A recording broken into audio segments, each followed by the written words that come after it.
Hey everybody, how's it going? We're back again today. I'm going to do a short video on my history of the car we're going to get and the owner himself and how I came to know him and acquired the car. So we're picking up a 56 Bel Air that was custom done by Joe, who's a gentleman we're going to be interviewing today and obviously taking home his car.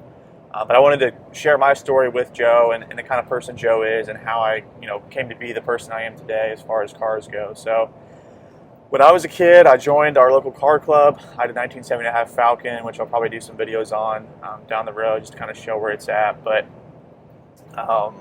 when I first joined the club, I remember looking at everyone's cars, and I was excited to learn about everything these guys knew and their cars, and I was just eager to learn.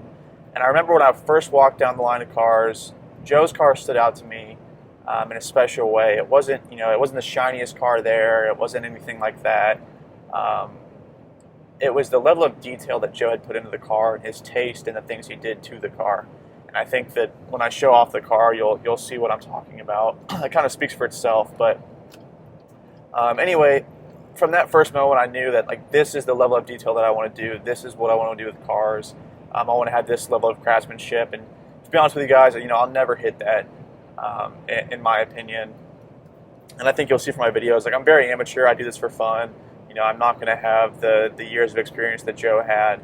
So I saw the car, I got to know Joe through the car club, and then I started doing my own projects. I had a 1981 El Camino at one point, and I was doing the body work. It was the first time I'd ever tried anything. I was just kind of messing around with it. And I was trying to make a little bit of money to go to college.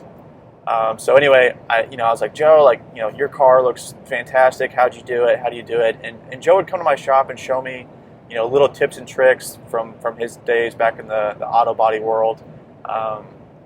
So Joe was always eager to help me. Some annoying 16-year-old kid. He was always bugging him with questions, and he'd come out to my shop and physically show me how to do stuff. And I wouldn't be where I am today without Joe, because I probably would have got frustrated and quit. But Joe was always willing to help me. And I remember there was one day, a buddy of mine, we were working on his Mazda. We couldn't get the door to shut. It just wouldn't align. And we spent all day messing with it, shimmying with the hinges, and he didn't know anything. We were just messing around. So anyway, I was like, I bet Joe has something for this. So I called Joe. I was like, Joe, can you help us out with this? We can't get it to work just right.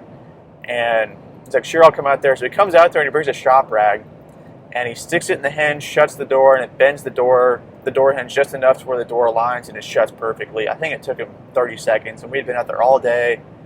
And it's just little stuff like that you never really think about until somebody shows you just a little trick. And yeah, it's probably not by the book. Yeah, you probably buy new hinges, but it's the fun of it, because now you can just get in the car, shut the door, and drive off. That's what it's about, and it's what it's always been about for me is getting cars to where they're enjoyable. And so anyway, long story short, Joe's a great person. He'll always give you the shirt off his back, and he's always done right by me. So just to preset this car and kind of give a little bit of foreshadowing here. So I told Joe, I don't have the means to keep the car, but I have the means to buy the car off of you and spend the time to get the car to where it needs to be. It's been sitting for a couple of years, hasn't been driven as much. So it's just got a little bit of, little things here and there just aren't working anymore. So everything just needs refreshed on it. So I'm going to do that, get the car to where it needs to be to find that top dollar buyer that's going to appreciate the car versus somebody who's going to get the car at a low price and not take care of it. So Joe's aware of that. I told Joe all that, and so no hard feelings there. If I make enough money, I'll send a little bit more back Joe's way. But that's between Joe and I at the end of the day. So really excited to share this car with you guys and Joe's story. So stay tuned. Hopefully we'll have some more videos coming through, and we'll go from there. Thanks, guys. All right, everybody. So I just messed up pretty good here. So on my way to Missouri from Houston, I realized that I needed an oil change. So I figured I would just swing in and quickly get my oil change. And they wouldn't let me take the trailer through the pull-through area there to get my oil changed. And so I had to drop the trailer. I went to do that, and I was in a hurry, so I would lose my place in line. And I forgot to unhook the lights and electric brakes. So very rookie mistake. I'm very kind of upset about it, but this is part of the adventure of it. So I ripped all these wires apart, and I've gone through and color coded them. So put all the whites together, and then these, thank God, were still hanging together, because I would have never figured out black and blue. So I don't know if I did it right, to be honest with you. I don't know if all these blues go together. I don't think they do. 4 caps were on the ground, so I made 4 connections and kind of went with it. And we're gonna see if it works. Walgreens, luckily, was across the street.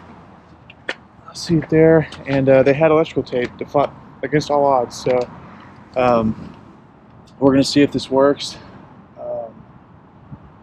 Pretty much just posted this just to stay along with the adventure here. So I'll plug my truck in whenever I get it back, and get these taped up so that way they don't rub on the frame while I'm driving. Wish me luck, guys. It took me 15 years to build the car. And I've owned the car for over 40 years. And I hate to see it go, but that's what happens when you get old. You have to give up a lot of things. And I'll miss it.